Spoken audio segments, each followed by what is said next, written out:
اعوذ باللہ من الشیطان الرجیم بسم اللہ الرحمن الرحیم لا حول ولا قوة الا باللہ العلی العظیم۔ امام حسین علیہ السلام فور عالمی چینل کربلا مقدسہ کے آن لائن ٹرانسمیشن پروگرام معرفت منتظر عجل اللہ تعالی فرجہ الشریف میں آپ کی خدمت میں حاضر ہیں، اور ہمارے جتنی بھی نشریات ہے ان کو آپ ملاحظہ فرما سکتے ہیں جادو ٹی وی، روکو T V, Amazon fire T V اور ایپل ٹی وی کے ذریعے سے۔ امام زمان علیہ السلام کے عنوان سے ہماری گفتگو کا سلسلہ جاری اور ساری ہے، اور گفتگو جو ہے وہ شناخت امام زمان علیہ السلام میں، چونکہ اس دور حاضر کی ضرورت ہے، اور اس کے لیے ہم نے بہت سارے موضوعات پر بحث کی، اور اس کے لیے علماء کو بھی دعوت کرتے رہے اور ان سے گفتگو کا سلسلہ کرتے رہے۔ تو ایک چیز جو اس دور کی ضرورت ہے وہ ہے انتظار امام زمانہ علیہ السلام۔ انتظار، جیسے گزشتہ جلسات میں بھی ہم عرض کر چکے ہیں کہ انتظار اس کو نہیں کہتے کہ انسان فقط زبان سے اس چیز کا اقرار کرے کہ میں منتظرین امام زمانہ علیہ السلام میں سے ہوں۔ یہ چیز کافی نہیں ہے، بلکہ اس کے لیے ضروری ہے کہ انسان اپنے اعضاء اور جوارح کے ساتھ وہ کام کرے جو ایک منتظر امام زمان علیہ السلام اس پہ صادق آ جائیں، اور لوگوں کو بھی حتیٰ پتہ چلے کہ یہ امام زمانی ہیں اور یہ منتظرین امام زمان علیہ السلام میں سے ہیں۔ تو لہٰذا عرض یہ ہے کہ انسان کے اعضاء، جوارح اور انسان کی تیاری، چونکہ ظاہر ہے کہ اتنے بڑے امر کے لیے ہم جو تیاری کر رہے ہیں، اور اتنی بڑی ہستی حضرت رسالت مآب صلی اللہ علیہ وآلہ وسلم کے 12ویں جانشین یہ جب تشریف لا رہے ہیں تو ہمیں چاہیے کہ ہم اپنی آمادگی کو رکھیں، چونکہ دنیا کو بدلنے کے لیے آ رہے ہیں حضرت امام مہدی موعود عجل اللہ تعالی فرجہ الشریف۔ تو اس باب میں حضرت امیر المومنین علیہ السلام کے احادیث بھی بہت سارے موجود ہے، چونکہ دور جو ہے وہ نہایت ہی طولانی دور ہے اور نہایت ہی مشکل دور آ چکا ہے، چونکہ ایک حدیث کے مطابق اس دور کی جو سب سے بڑی سختی ہے وہ یہ ہے کہ اس میں موت الاحمر و موت الابیض، یعنی سفید موت اور سرخ موت، یہ واقعہ ہوں گے۔ اور اس سفید موت کے بارے میں اور اس سرخ موت کے بارے میں علماء کا اختلاف ہے کہ یہ کیا ہے، لیکن ہاں حدیث میں یہ ملتا ہے کہ سرخ موت سے مراد یہ تلوار کے ساتھ جو لوگ قتل ہوتے ہیں، یعنی تیغ کے ساتھ۔ آج کل کے دور کا تیغ جو ہے وہ یقیناً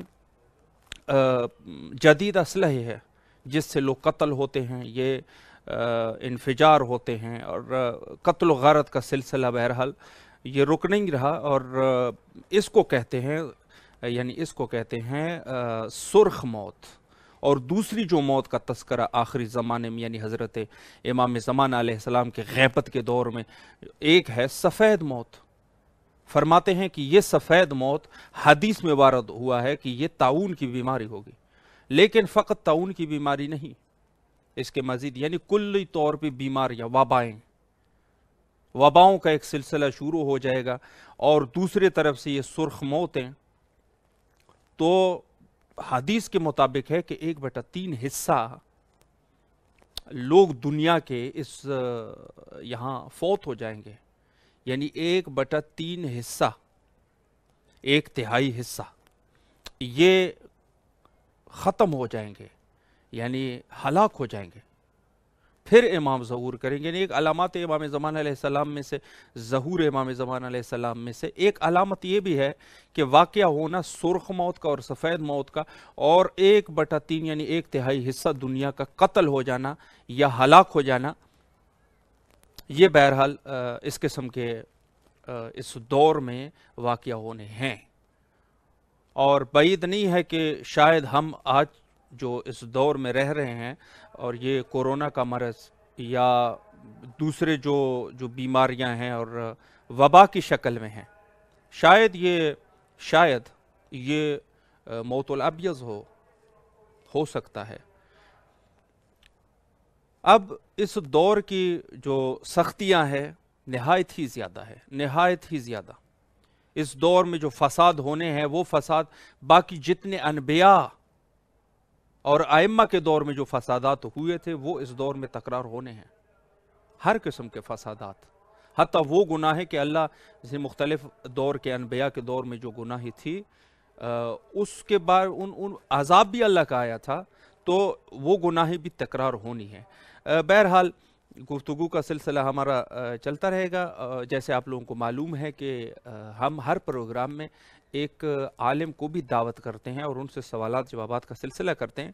تو آج جو شخصیت ہمارے ساتھ موجود ہے حضرت مولانا سید احمد رضا الحسینی، ٹورنٹو کینیڈا سے تعلق رکھتے ہیں، اور آج یہ ہمارے ساتھ انشاءاللہ العزیز سے گفتگو کا سلسلہ شروع کرتے ہیں۔ السلام علیکم ورحمۃ اللہ وبرکاتہ۔ علیکم السلام ورحمۃ اللہ وبرکاتہ۔ سب سے پہلے ہم امام حسین میڈیا گروپ کی طرف سے آپ کے شکر گزار ہے کہ آپ نہایت ہی مصروف زندگی کے باوجود مومنین کی خدمت میں حاضر ہوئے اور اپنے قیمتی لمحات میں سے یہ قیمتی وقت آپ نے مومنین کی نظر کیا۔ شکریہ، جزاکم اللہ۔ میں خود امام حسین ٹی وی کا شکر گزار ہوں کہ مجھے یہ موقع دیا، اور یہ سعادت ہے میرے لیے کہ اس وقت میں آپ حضرات کے درمیان ہوں، اور جو کچھ اپنی کجمج بیانیاں ہیں اور امام عالی مقام کے حوالے سے جو گفتگو ہے وہ آپ کے سامنے انشاءاللہ پیش کرنے کی سعادت حاصل کروں گا۔ مولا کے حفظ و امان میں رہے۔ جی قبلہ، سوالات کا سلسلہ اگر آپ کی اجازت ہے تو شروع کر لیتے ہیں۔ بسم اللہ۔ ایک سوال ہمارے پاس بہت زیادہ تکرار ہو رہا ہے، چونکہ ہمارے پاس سلسلہ یہ ہے کہ مومنین سوال بھیجتے ہیں اور اس کو ہم علماء کے سامنے رکھتے ہیں، تو یہ سوال ہمارے پاس کافی دفعہ تکرار ہو چکا ہے زیارت اور ملاقات کے عنوان سے کہ کیا امام زمانہ علیہ السلام کی صرف زیارت کی جا سکتی ہے یا ملاقات بھی؟ اگر اس میں آپ ذرا فرق واضح کر دیجئے۔ بسم اللہ الرحمن الرحیم، الحمدللہ وکفا وسلام علی عبادہ الذین اصطفی محمد وآلہ الطیبین الطاہرین المعصومین الذین اذھب اللہ عنہم الرجس وطہرہم تطہیرا۔ اما بعد فقد قال رسول اللہ صلی اللہ علیہ وآلہ وسلم من مات ولم یعرف امام زمانہ مات میتۃ جاہلیۃ۔ یقیناً یہ سوال بے حد جالب ہے اور مناسبت بھی رکھتا ہے، اور یہ سوال ہونا بھی چاہیے۔ زیارت اور ملاقات دو لفظیں ہیں، مگر اگر دیکھا جائے تو معنی ان کے ایک ہی ہے۔ تھوڑا سا لغت میں فرق پایا جاتا ہے، اور جس کو ہم منطق کی اصطلاح میں کہیں کہ اس میں عام خاص من وجہ والا فرق ہے، اور وہ یہ ہے کہ ملاقات جب ہوتی ہے تو ملاقات کے ساتھ زیارت ہوتی ہے، مگر جب زیارت ہوتی ہے تو یہ ضروری نہیں ہے کہ ملاقات ہو۔ سبحان اللہ۔ اس کی وجہ یہ ہے کہ ملاقات میں آنا جانا ہے، صاحب سلامت ہے، بیٹھنا ہے، صحبت کرنا ہے، سوال و جواب کرنا ہے، یعنی یہ عام لوگوں کے اعتبار سے بات کہی جا رہی ہے کہ تمام چیزیں اس میں ہیں۔ لیکن اگر آپ زیارت کرتے ہیں تو اس کے لیے یہ تمام چیزیں ضروری نہیں ہیں۔ مثلا ایک شخص کو آپ نے بہت دور سے دیکھا اور اردو میں جیسے کہتے ہیں میں نے فلاں صاحب کی زیارت کیا مگر ملاقات نہیں ہو سکی، ان سے گفتگو نہیں ہو سکی، یا ایک خطیب کو ہم نے ممبر پر دیکھا، کثیر مجمع تھا، شناسائی تھی، لیکن چونکہ دوری اتنی تھی کہ ملاقات نہیں ہو سکی، یا مجمع میں اسٹیج میں کسی صاحب کو ہم نے دیکھا، ان کے قریب نہیں پہنچ سکا، ان سے ملاقات نہیں کر سکا، ہاں دور سے زیارت ہو گئی۔ تو یہ سب فرق بہرحال جیسے عام طور سے ہمارے ماحول اور معاشرے میں اس طرح سے اس میں یہ فرق رکھا گیا، بہنے وہی فرق اگر دیکھا جائے تو یہاں پر بھی ہمیں نظر آتا ہے مثال کے طور پر 11 معصومین علیہ السلام تھے، ان سے اس عہد کے لوگوں کی ملاقات ہوتی تھی۔ حضور سرور کائنات کے ساتھ لوگ اٹھتے تھے، بیٹھتے تھے، حدیثیں سنتے تھے، سوالات کرتے تھے، آپ جواب دیتے تھے۔ یا مولا کائنات یا امام حسن یا امام حسین سے لے کر امام حسن عسکری علیہ السلام تک سب سے رحمۃ ملاقاتیں اللہ علیہ۔ ہوتی تھیں۔ اور ظاہر ہے کہ یہ جو کچھ ہمیں احادیث معصومین علیہ السلام سے ملی ہیں، یہ ملاقات ہی کا نتیجہ ہے۔ ان کے اصحاب جاتے تھے، حدیث لیتے تھے، آ کے مومنین کے درمیان بیان کرتے تھے۔ بے شک یہ سلسلہ تھا، اسے ملاقات کہتے ہیں۔ مگر وفود جو آتے تھے دور دور سے، ملاقات امام کے لیے جو لوگ آتے تھے دور دور سے، تو اب ظاہر ہے کہ اس میں ہر آدمی سوال نہیں کر پاتا تھا۔ ظاہر ہے کہ اگر 150 آدمی ایک ساتھ بیٹھے ہو تو اس میں ایک ہی 2 آدمی ہیں جو سوالات کرتے تھے، باقی تو خاموشی سے سنتے تھے اور دیکھتے تھے۔ تو اس کو کہا جاتا تھا کہ ہم نے آج امام کی زیارت کی ہے، آج ہم گئے تھے خدمت امام میں، ہم نے امام کی زیارت کی ہے۔ یعنی یہ ہے کہ انہوں نے امام کے چہرے انور کو دیکھا اور اس کے بعد وہاں سے واپس آ گئے۔ یہ سلسلہ تو چلتا رہا حضور سرور کائنات سے لے کر امام حسن عسکری علیہ السلام تک۔ اب اس کے بعد جب آخری امام کا دور آیا ہے تو اب ظاہر کے حالات وہی تھے کہ جیسے جناب موسیٰ کے سلسلے میں تھا کہ نجومی نے فرعون کو یہ بتایا تھا کہ ایک ایسا بچہ پیدا ہوگا تیری سلطنت میں کہ جو تیری حکومت کو تہس نہس کر دے گا، برباد کر دے گا، ختم کر دے گا۔ اللہ اکبر۔ تو اب اسے یہ خطرہ محسوس ہوا کہ ایسا نہ ہو کہ کوئی لڑکا پیدا ہو تو ہماری حکومت کو ختم کر دے۔ اس نے قتل شروع کر دیا، قتل عام شروع کر دیا۔ روایات میں یہ ہے کہ 70,000 بچے اس نے قتل کیے ہیں۔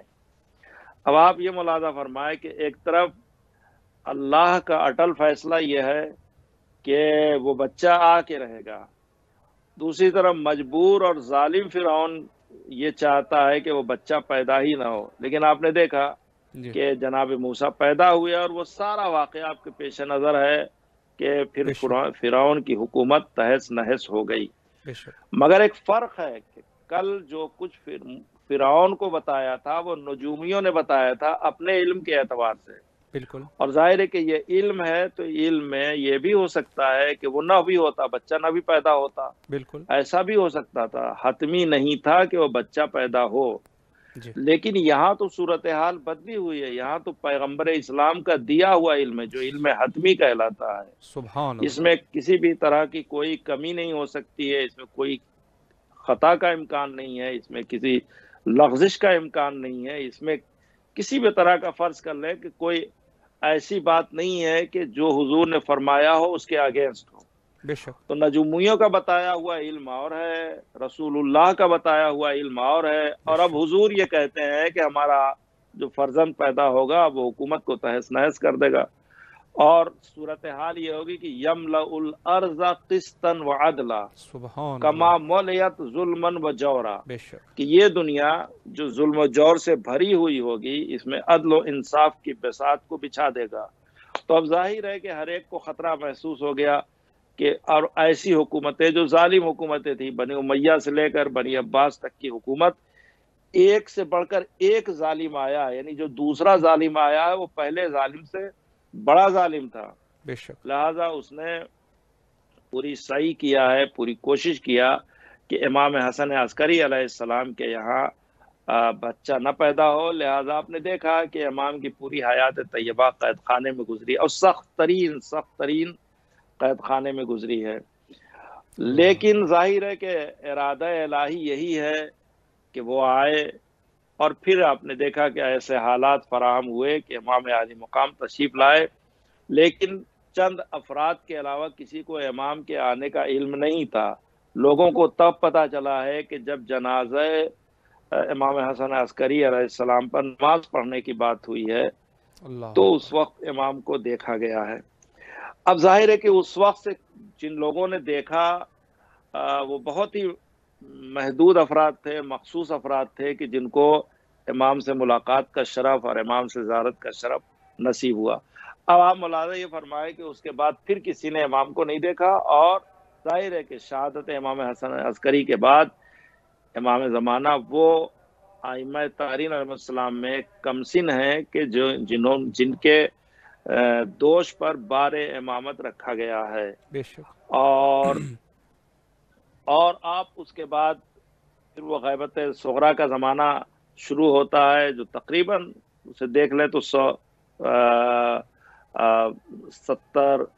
70 سال کا یہ عرصہ ہے جی تقریباً، بالکل بالکل، ہاں، یا آپ اس کو 69 69 70 ایئرس سال کہہ لیں، جی جی اس کو آپ کہہ سکتے ہیں یہ عرصہ ہے کہ اس میں آپ جو ہیں اپنے نوابین کے ذریعے سے لوگوں سے ملاقات کرتے تھے، یا لوگوں کو اگر مسائل وغیرہ معلوم کرنے تھے تو نوابین کو بتاتے تھے، وہ جاتے تھے امام سے ملاقات کرتے تھے، بے شک اور جب کسی کو زیارت کی خواہش ہوتی تھی تو امام کی زیارت بھی کرتا تھا۔ اب یہاں سے بحث شروع ہوتی ہے، جو آپ کا سوال ہے کہ لوگ امام کی ملاقات ہو سکتی ہے کہ نہیں، زیارت ہو سکتی ہے کہ نہیں، جی تو سب سے پہلی بات یہ ہے کہ اب یہاں پر ایک عنوان قائم کیا جائے گا، جی اور وہ یہ ہے کہ جب امام کا وجود ثابت ہے اور سالم ہے، بے شک اور امام ہماری ہدایت کے لیے آئے ہیں، تو کیوں نہیں امام سے ملاقات ہو سکتی ہے؟ جی ایک چیز یہ ہے۔ دوسری چیز یہی ہے، دوسری بات یہ ہے کہ امام سے ملاقات ہو تو یہ ہو سکتا ہے کہ امام سے ملاقات ہوئی مگر ہم نے اس وقت امام کو نہیں پہچانا، جی اور بعد میں آثار سے ایسا ظاہر ہوا کہ اچھا یہ تو امام تھے، تو اب یہ دونوں شکلیں الگ الگ ہیں، جی اور اس کو بھی ہم دو حصوں میں اس کو اس طرح سے ہم تقسیم کریں گے کہ ایک طرف علماء کرام ہیں، ظاہر کہ علماء کرام جب امام سے ملاقات کریں گے تو ظاہر کہ اپنی علمی تشنگی کو بجھانے کے لیے ملاقات کریں گے، جی بالکل اپنے مسائل کو امام کے ذریعے سے حل کرنے کے لیے ملاقات کریں گے، تو یقیناً وہ ملاقات ہی کہلائے گی، اور وہ اس عنوان سے ملاقات کریں گے کہ امام کو پہچانیں گے، جی اور پھر امام کی خدمت میں اپنے عرائض پیش کریں گے اور ان سے اس کا حل چاہیں گے۔ بالکل یہ صورت ہے، یہ صورت اس کو اب اگر ہم زیارت اور ملاقات میں اگر فرق قائم کریں تو اس کو ہم ملاقات کہیں گے، اور اس طریقے سے امام عالی مقام سے علماء ملاقات کریں گے۔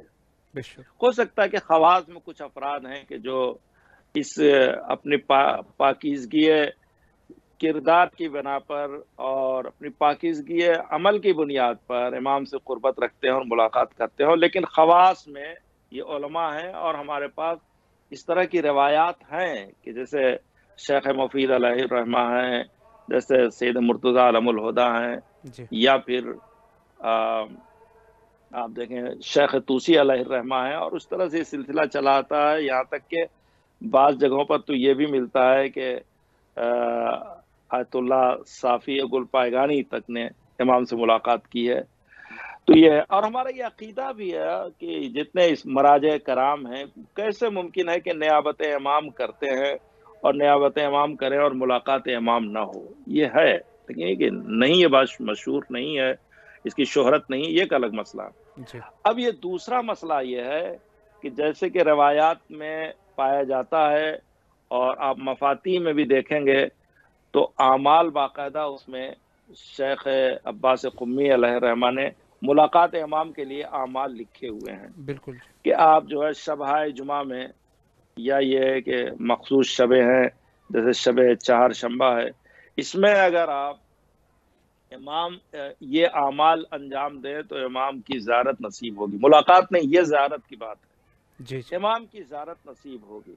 تو اب ظاہر ہے کہ اس کثیر واقعات اس سلسلے میں ہے کہ لوگوں نے اعمال کیے ہیں، وہ تڑپ لوگوں کے اندر امام سے ملاقات کی تھی، ہاں تڑپ ہونا چاہیے، ایسے نہیں کہ ہر کس و ناکس سے امام ملاقات کر لے، ایک تڑپ ہونا چاہیے، ایک جستجو ہونا چاہیے کہ امام سے ملاقات کا شوق لوگوں کے ذہن میں ہونا چاہیے، تب اس صورت میں امام سے ملاقات ہو سکتی ہے۔ تو یہ بھی واقعہ ہے، تو ملاقات بھی امام سے ہو سکتی ہے، زیارت بھی امام سے ہو سکتی ہے، اس لیے کہ زیارت میں تو یہ بھی ہے کہ یہ شرط نہیں ہے کہ امام کے قریب بیٹھے امام سے پوچھیں، گفتگو کریں، تب اسے زیارت کہا جاتا ہے۔ اسی لیے معصومین علیہ السلام نے ہمیں وہ دعائیں بھی تعلیم دی ہے جن کو زیارت کہتے ہیں، کہ ہم دور سے رہ کر بھی، اور امام اگر بظاہر اس دنیا میں نہیں ہے تو ان کو سلام بھیج سکتے ہیں، جو زیارت نامہ کہلاتا ہے۔ بے شک۔ اس زیارت نامے کا مفہوم بھی یہی ہے کہ ہم باقاعدہ زیارت رسول خدا، السلام علیکم یا رسول اللہ، السلام علیکم یا امیر المومنین، یہ سب ہم پڑھتے رہتے ہیں، تو یہ زیارت ہے، گویا ہمارا السلام وہاں پر پہنچ رہا ہے۔ نوابین اربعہ میں سے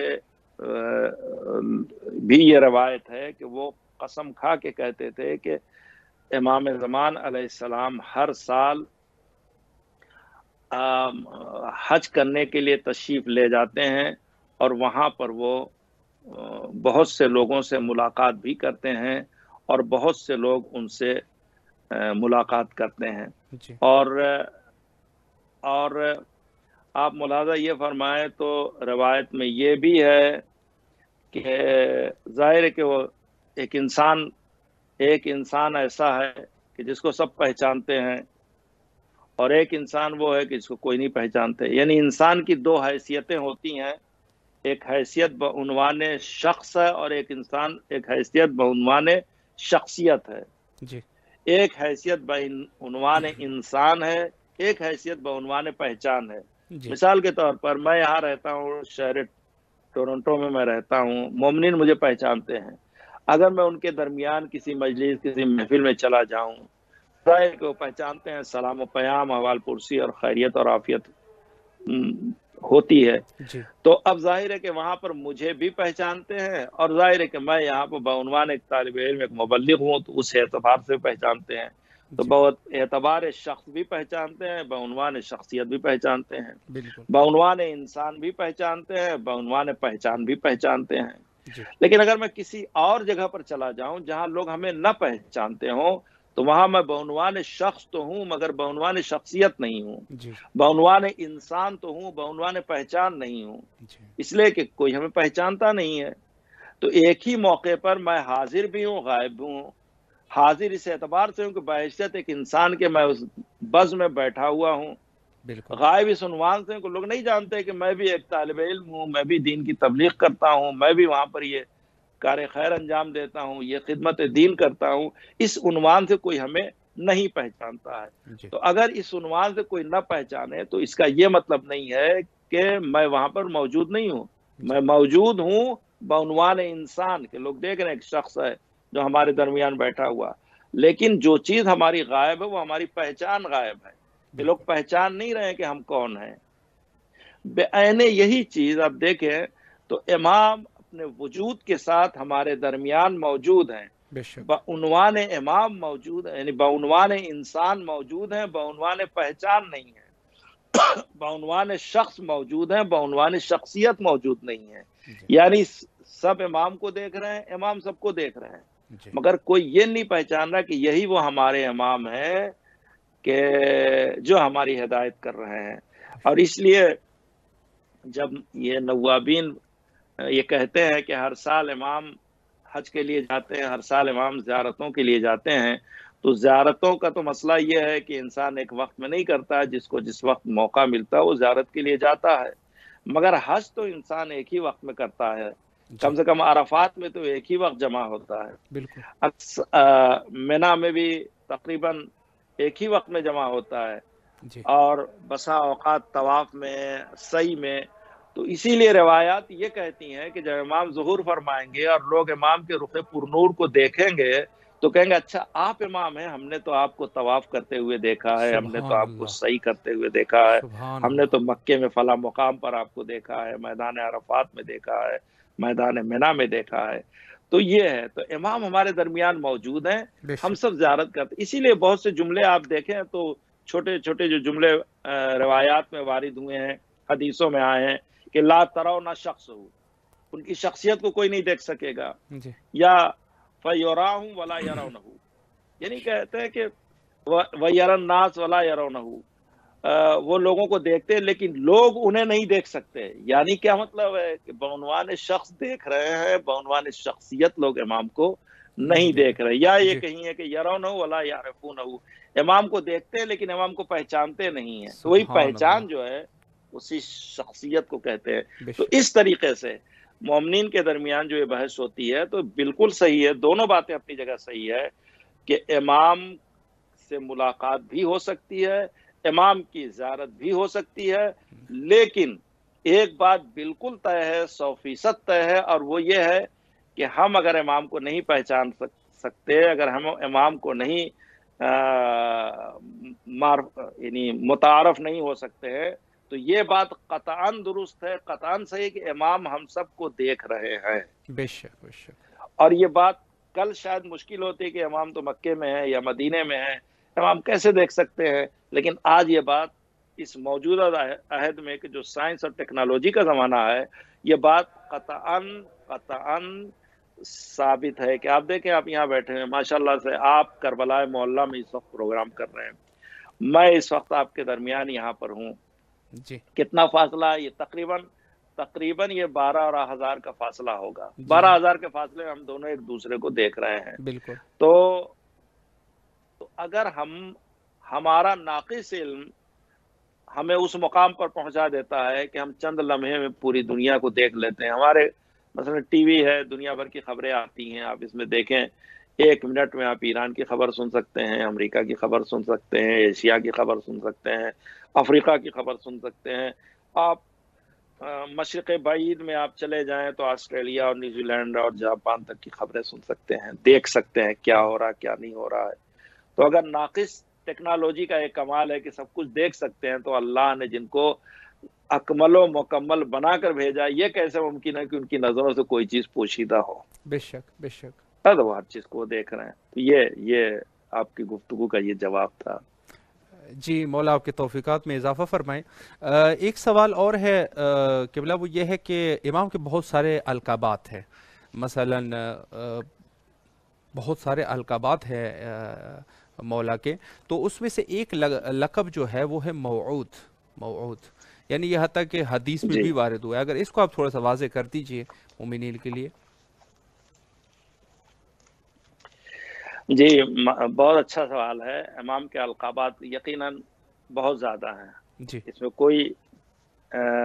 کوئی شک نہیں ہے، لیکن یہ لقب اپنی جگہ پر ایک بے حد اہمیت کا حامل ہے۔ اور موعود کے معنی یہ ہوتے ہیں کہ جو وعدے سابق میں کیے گئے ہیں، جی جو وعدے ماضی میں کیے گئے ہیں اور وہ ابھی تک پورے نہیں ہوئے ہیں، جی تو ان وعدوں کے مکمل ہونے کو موعود کہتے ہیں، کہ وہ ایسا ہدایت کرنے والا کہ جو وعدے کیے گئے ہیں اس وعدے کو وہ پورا کر سکے۔ جی اب ظاہر ہے کہ اس سے دیکھیں بڑا فرق پڑ جاتا ہے، اس لیے کہ ہمارا جی یہ ایک علمی گفتگو بھی ہے، اسے آپ اس طرح سے محسوس کر سکتے ہیں کہ قرآن، یعنی یہ دین جو ہمیں ملا ہے، جی آواز بہت ہو رہی ہے، بارش ہو آواز رہی بہت ہو رہی ہے، ہے جی، یہ بارش اچھا جو ہے، بارش ہو رہی جی ہے، بارش ہو رہی ہے، بسم اللہ کریں۔ آواز میری صاف پہنچ جی رہی ہے؟ بالکل صاف آ رہی ہے آواز آپ کی۔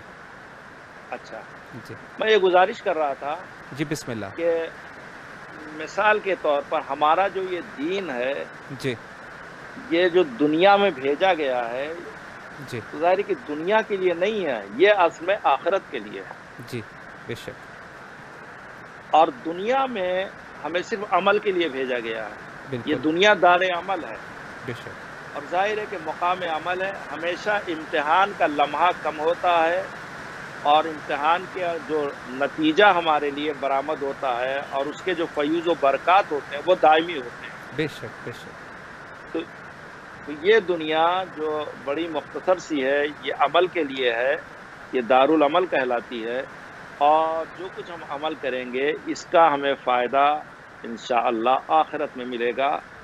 اب ظاہر ہے کہ اس آخرت کا جو وعدہ کیا گیا ہے، اس آخرت کو کسی نے دیکھا نہیں ہے، بے شک ایسا بھی نہیں کوئی جا کے آئے اور آ کے بتائے کہ ہاں آخرت بہت اچھی جگہ ہے۔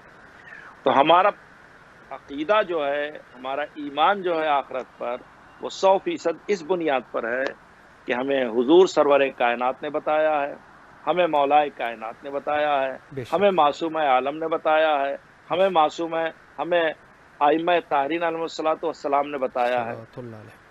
تو جی ہمیں قرآن نے بتایا ہے، تو ہمیں قرآن پر یقین ہے، ہمیں معصومین پر یقین ہے، کہ یہ جو کہتے ہیں وہ سچ کہتے ہیں، بے یہ شک جو کہتے ہیں وہ حقیقت پر مبنی کہتے ہیں، غلط بیانی خدا نخواستہ نہیں ہے۔ تو آپ یہ بتائیں کہ خدا نخواستہ علیہ اعوذ باللہ قرآن نے ایک بات کہی، وہ بات پوری نہ ہوئی تو ہمارا اعتبار کیسے قرآن پر قائم ہوگا؟ بے شک ہمارا یقین کیسے قرآن پر قائم ہوگا؟ قرآن نے، میں احادیث تو نہیں بیان کروں گا، مگر میں قرآن کریم کی چند آیتوں کو آپ کے سامنے اس عنوان سے پیش کرنا چاہوں گا کہ یہ وعدہ ہے پروردگار کا مومنین کے لیے۔ بسم اللہ۔ مثلا ایک جگہ پہ ارشاد ہوتا ہے کہ وَلَقَدْ كَتَبْنَا فِي الزُّبُورِ مِن بَعْدِ الذِّكْرِ إِنَّ الْأَرْضَ يَرِثُهَا عِبَادِيَ الصَّالِحُونَ، سبحان اللہ۔ کہ ہاں ہم نے زبور میں ذکر کے بعد لکھ دیا ہے کہ زمین کے وارث میرے خاص صالح بندے ہوں گے۔ اللہ اکبر۔ ظاہر ہے یہ وعدہ الہی ہے، لیکن تاحال یہ وعدہ الہی پورا نہیں ہو سکا کہ ایک ہی وقت میں پوری کائنات میں زمین کا وارث اللہ کا صالح بندہ ہو۔ ابھی تک یہ مسئلہ ابھی تک حل نہیں ہو سکا ہے، اور ظاہر ہے یہ مسئلہ اگر حل نہیں ہو سکا تو اس کو ہم کیا دیکھیں گے؟ یعنی اس کا مطلب یہ ہے کہ قرآن میں جو یہ آیت نازل ہوئی ہے، یہ آیت ابھی تشنہ معنی ہے، یہ اپنے اس کمال کو نہیں پہنچ سکی ہے کہ جو کچھ اس میں بیان کیا جا رہا ہے۔ جی اگر فرض کر لیں یہ جتنے یہ خلفاء تھے جنہوں نے حکومت کیا ہے، اول تو یہ کہ سب کے سب کیریکٹر لیس تھے، بد کردار تھے، خطا کار تھے، زناکار تھے، بدترین تھے، چاہے وہ بنی امیہ کے ہوں یا بنی عباس کے ہوں۔ جی اور اگر یہ مسلمانوں کے خلیفہ بھی تھے تو ان کا حدود اربا کل کا کل کیا تھا؟ یا عرب تھا یا زیادہ ایران میں ان کی حکومت تھی۔ جی مگر قرآن مطلق بات کر رہا ہے، قرآن کہتا ہے کہ زمین کے یہ وارث بندے ہوں گے۔ ان الارض یرثها عبادی الصالحون، سبحان پوری اللہ۔ زمین کی پوری کائنات کا ہم وارث بنائیں گے۔ تو یہ وعدہ تو ابھی تک پورا نہیں ہوا۔ بے شک یا ارشاد ہو رہا ہے ایک دوسرا وعدہ بھی ہے، اور وہ یہ کہ وعد اللہ الذین آمنوا منکم وعملوا الصالحات لا استخلفنهم فی الارض کما استخلف الذین من قبلهم ولا یمکنن لهم دینهم الذی ارتضی لهم ولا یبدلنهم من بعد خوفهم امنا یعبدوننی لا یشرکون بی شیئا ومن کفر بعد اللہ ذلک اکبر۔ فاولئک هم الفاسقون۔ یہ وعدہ بھی پورا نہیں ہوا کہ تم میں سے جو لوگ ایمان لائے ہیں اور نیکیوں کو بجا لائے ہیں، ان سے وعدہ کیا ہے۔ کیا وعدہ کیا ہے؟ کہ وہ ان کو اس زمین میں خلیفہ بنائے گا، اللہ جیسا پہلے لوگوں کو بنایا تھا، اور ان کو اس دین پر پوری قدرت دے گا جو اس نے ان کے لیے پسند کیا ہے، اور ان کے خوف کو امن سے تبدیل کر دے گا۔ وہ میری عبادت کریں گے، میرے ساتھ کسی کو شریک نہیں کریں گے، جو اس کے بعد بھی کفر کرے وہ بد کردار ہیں۔ تو اب آپ یہ بتائیں کہ یہ وعدہ بھی پورا نہیں ہوا ابھی تک۔ بے شک یہ قرآن کا دوسرا وعدہ ہے۔ بے شک۔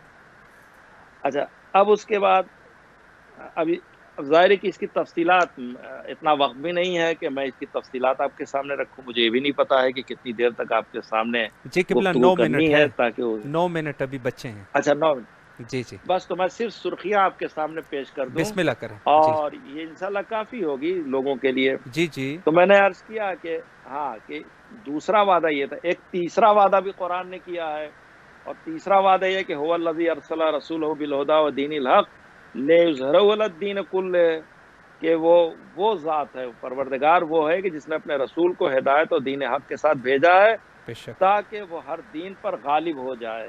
اللہ تو اب اکبر۔ آپ یہ بتائیں کہ یہ وعدہ بھی ابھی تک پورا نہیں ہوا کہ پوری دنیا میں دین کا غلبہ ہو۔ یہ وعدہ بھی ابھی تک پورا نہیں ہوا ہے، جی اور اسی لیے اس سلسلے میں کہا وَذَلِكَ لَا يَكُونَ إِلَّا عِنْدَ خُرُوجِ الْمَهْدِ لَا يَبْقَ أَحَدٌ إِلَّا دَخَلَ فِي الْإِسْلَامِ وَعَدَّ الْخِرَاجِ۔ بے تو شک یہ وعدہ بھی تبھی پورا ہوگا کہ جب امام علی مقام تشریف لائیں گے۔ بے چوتھا وعدہ یہ ہے کہ لہو اسلم من فی السماوات والارض طوعا او کرہن، کل کائنات جو ہے پوری دنیا اسلام لائے گی، خوشی بخوشی یا دب کر، یعنی دنیا میں کوئی غیر مسلم نہیں رہے گا۔ یہ وعدہ بھی پورا نہیں ہوا۔ جی اور پانچواں وعدہ ہے کہ وہ اشرقت الارض بنور ربہا، اللہ اکبر۔ کہ تمام زمین اپنے پروردگار کے نور سے جگمگا اٹھے گی۔ ابھی یہ وعدہ بھی پورا نہیں ہوا بے ہے۔ شک بے شک۔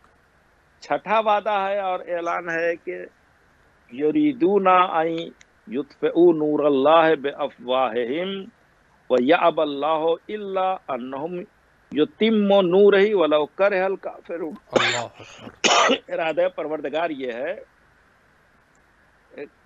یعنی کفار منافقین یہ چاہتے ہیں کہ نور خدا کو اپنی پھونکوں سے بجھا دیں، جی لیکن اللہ یہ نہیں چاہتا، بلکہ اللہ یہ چاہتا ہے کہ اپنے نور کو مکمل کرے، چاہے کافروں کو کتنا ہی برا کیوں نہ لگے۔ بے شک، تو یہ وعدہ بھی ابھی پورا نہیں ہوا ہے، بالکل۔ اور میرا خیال ہے کہ اسی پر بات کو ختم کر دیا جائے۔ 7واں وعدہ ہے، اور وہ یہ ہے کہ قل جاء الحق وزهق الباطل ان الباطل کان زہوقا، سبحان کہ اللہ۔ پیغمبر کہہ دیجئے کہ باطل آ گیا ہے اور حق کو جانا ہی، حق چلا گیا اور حق کو جانا ہی ہے۔ بے شک۔ تو میں یہ عرض کر رہا تھا اس ذیل میں کہ موعود امام عالی مقام کو اس لیے کہہ رہے ہیں کہ ابھی یہ وعدے جو ہیں ابھی تک پورے نہیں ہوئے ہیں، اور خود حضور سرور کائنات نے ارشاد یہ فرمایا تھا، اور یہ کثرت سے اس روایت کو بیان بھی کیا گیا ہے کہ آپ کہتے ہیں کہ یملأ الارض قسطا وعدلا کما ملئ ظلما وجورا، یہ دنیا جب ظلم و جور سے بھر جائے گی تو ہمارا فرزند جو آئے گا وہ اس دنیا میں عدل و انصاف کو قائم کرے گا۔ تو اب مسئلہ وہی ہے کہ ابھی تو دنیا میں ظلم پایا جاتا ہے، جور پایا جاتا ہے، عدل و انصاف کا دور دور تک کہیں پتہ نہیں ہے۔ تو یہ تمام باتیں ابھی تک پوری نہیں ہوئی ہیں۔ اب ظاہر کہ جب یہ باتیں پوری ہوں گی تو اس کا مطلب یہ ہے کہ قرآن بھی کمال کی منزل تک پہنچے گا، اور احکامات خدا اور احکامات رسول بھی کمال کی منزل تک پہنچیں گے۔ تو اس کا مطلب یہ ہے کہ کوئی ہے کہ جو اس کو پورا کرے گا، اور روایت میں کہ اگر ایک دن بھی قیامت میں باقی رہے گا تو پروردگار اس کو اتنا طولانی کر دے گا کہ اس دنیا میں عدل الہی بھی قائم ہوگا، غلبہ دین بھی قائم ہوگا، اور پوری دنیا میں محبت کا پیغام پہنچے گا، لوگ مل جل کر رہیں گے، اور پھر کوئی فساد نہیں ہوگا، کوئی جھگڑا نہیں ہوگا، کوئی لڑائی نہیں ہوگی۔ تو اس وعدے کو جو پورا کرے گا اسے موعود کہتے ہیں، اور جو ہدایت کرے اور وعدے کو پورا کرے اس کو مہدی موعود کہتے ہیں۔ سبحان اللہ، سبحان اللہ۔ جی قبلہ، ہمارے پاس تقریباً 4-5 منٹ کا ٹائم بچا ہے، اگر آپ اس سوال کو ادامہ دینا چاہتے ہیں تو بسم اللہ کریں، اگر نہ میں ایک اور سوال کر لوں۔ کر لیں، ایک سوال اور کر لیں، تو پھر یہ ہے کہ جی قبلہ، باقی جو رہ گئے اگر اللہ نے کبھی توفیق دیا تو پھر اس سلسلے میں اگر اس سوال کا ادامہ کچھ ہے تو دے دیجئے گا، 4 منٹ ہے تو اسی میں سے یہ ٹائم لے لیں گے، چونکہ مہم سوال ہے قبلہ۔ جی ہاں، تو میں اس سلسلے میں گویا اسی سے ادامہ ہی کے طور پر عرض کروں آپ کی خدمت میں، اور وہ یہ ہے کہ جیسے میں نے ابتدا میں بعنوان جس کو عنوان قرار دیا تھا کہ ارشاد ہوتا ہے کہ منوا ماتا ولم یعرف امام زمانے ماتا میتۃ الجاہلیہ۔ اب ظاہر کے وعدے کو جو پورا کرنے والا ہے اس کی معرفت تو ہونا چاہیے۔ جی، اگر اس کی ہمیں معرفت نہیں ہوگی اور اگر ہم اس کو نہیں پہچانیں گے تو ظاہر ہے کہ ہم اس کی پیروی کیسے کریں گے، کیسے ہم اس کا انتظار کریں گے، کیسے ہم، ظاہر ہے کہ یہ بڑا سخت مرحلہ ہے، اور اس کو انتظار کو قتل سے بھی زیادہ شدید قرار دیا گیا ہے، ہر چیز سے زیادہ شدید قرار دیا گیا۔ انسان انتظار نہیں کر سکتا، بہت مشکل مسئلہ ہے۔ جناب موسیٰ علیہ السلام چند دنوں کے لیے گئے تھے تو آپ نے دیکھا قوم کا کیا حال ہوا کہ گوسالہ پرست ہو گئی۔ اسی طریقے سے امام عالی مقام کی عظمت کو اس عنوان سے، ظاہر ہے کہ آپ کا 3-4 منٹ بچا ہے، اسی میں ہم اس بات کو ختم کرنا چاہیں گے، اور وہ یہ میری بات مختصر ہوگی لیکن اس کو آپ بہت زیادہ تفصیل سے سمجھ سکتے ہیں۔ جو مومنین اور جو ہمارے سامعین ناظرین اس پروگرام کو دیکھ رہے ہیں، اس مختصر سی بات کو چاہیں تو انلارج کر سکتے ہیں، بڑی کر سکتے ہیں، اس کو محسوس کر سکتے ہیں۔ اور وہ بات میں یہ آپ کی خدمت میں گزارش کروں کہ اسلام کو 2 حصوں میں تقسیم کیا گیا ہے، ایک عقیدہ ہے اور ایک عمل ہے۔ جی بے شک، ایک اصول دین ہے، ایک فروع دین ہے۔ بے شک، عقیدہ الگ ہے، عمل الگ ہے۔ عمل ہمیشہ تابع ہوتا ہے عقیدے کا، اگر عقیدہ نہ ہو تو عمل کی کوئی حیثیت نہیں ہے، بے شک اس لیے کہ اعمال جو انجام دیے جاتے ہیں وہ تحت عقیدہ انجام دیے جاتے ہیں۔ بے شک اسلام میں بنیادی عقیدہ جو ہے یہ 5 ہے، مثلا توحید ہے، جی ہم عمل کریں توحید کو نہ مانے تو عمل کی کوئی حیثیت نہیں ہے، جی ہم عدل الہی کو نہ مانے عمل کریں تو عمل کی کوئی حیثیت نہیں ہے، جی ہم اگر عمل کرتے ہیں اور رسول کو نہیں مانتے ہیں جن سے ہم نے عمل کا طریقہ سیکھا ہے تو جی پھر اس عمل کی کوئی حیثیت نہیں ہے۔ بے شک ہم عمل کرتے ہیں مگر ہم یوم قیامت پر یقین نہیں رکھتے ہیں تو اس عمل کی کوئی حیثیت نہیں ہے۔ بے شک تو اعمال ہمیشہ تابع ہوتے ہیں عقیدے کے، تو اب ظاہر ہے کہ عقیدہ جو ہے یہ ہم نہیں بناتے ہیں، عقیدہ رسول لے کر ہمارے درمیان ہے، اور انہوں نے بتایا کہ اللہ ایک ہے تو ہم نے اس کو مانا ہے، بے شک اللہ عادل ہے ہم نے اس کو مانا ہے، خود آپ نے فرمایا کہ میں رسول ہوں، تو ہم نے رسول کی صداقت پر ہم ایمان لے آئے، یقین پیدا کیا اور ہم نے رسول کو مانا، اور اسی طرح سے قیامت ہے کہ ایک دن دنیا ختم ہو جائے گی۔ بے اور شک پھر حضور نے ارشاد فرمایا کہ دیکھو نماز ویسے پڑھو جیسے میں پڑھتا ہوں، بے شک دیکھو یہ روزے کا حکم ہے، یہ حج کا حکم ہے، یہ دیگر امور ہیں کہ اس کو اس طریقے سے انجام دو۔ جی اب آپ دیکھیں کہ دونوں کا ایک فرق ہے۔ فرض کر لیں کہ ہم عقیدے کو تو تسلیم کرتے ہیں جی اور ہم اس کو مانتے ہیں، اور ہم عمل جو اعمال اور احکام ہے دین کے ہم اس پر عمل نہیں کرتے، مطلب نماز واجب ہے، الصلاۃ واجب، تو نماز واجب ہے، بے شک نماز کو آپ ترک نہیں کر سکتے ہیں، بے شک لیکن ایک شخص ایسا بدبخت ہے کہ وہ نماز نہیں پڑھتا ہے بالکل مگر وہ توحید کو مانتا ہے، رسالت کو مانتا ہے، قیامت پر یقین رکھتا ہے۔ تو آج علماء سے اگر یہ مسئلہ پوچھا جائے کہ اگر وہ نماز نہیں پڑھتا ہے اور ان تمام چیزوں کو مانتا ہے تو کیا حکم ہے، تو شریعت نے ہمیں بتایا کہ ایسا شخص فاسق ہے، بے شک ایک شخص ہے جو اسلام کہتا ہے کہ شراب حرام ہے، شراب پیتا کا فاجر ہے، جی مگر فاسق اور فاجر کو کافر نہیں کہا جاتا، فاسق فاسق ہوتا، فاجر فاجر ہوتا، کافر نہیں ہوتا ہے، بے شک کافر نہیں ہوتا ہے۔ جی یہ ہے ایک چھوٹی، لیکن اس کے برخلاف آپ دوسری طرف آ جائیں، مثلا فرض کر لیں کہ ایک شخص نماز تو پڑھتا ہے مگر توحید کو نہیں مانتا، بے شک نبوت کو نہیں مانتا، قیامت کو نہیں مانتا، اب اسے کیا کہیں گے کہ یہ کافر ہے۔ جو خدا کو نہ مانے وہ کافر ہے، جو نماز نہ پڑھے وہ فاسق ہے۔